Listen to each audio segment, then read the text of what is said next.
Andrés, dile a Belén que despacio, ¿eh? Sí. Aprieta tu mano. Ya se encargará ella. ¿Dónde está? Ahí va a salir. ¡Belén! ¡Suave! ¡No corras! Bien.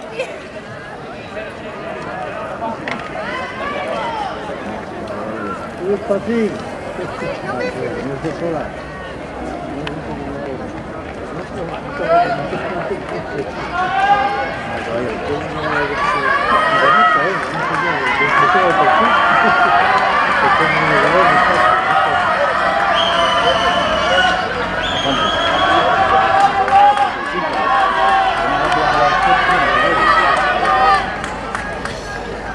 Voy a cronometrar a ver.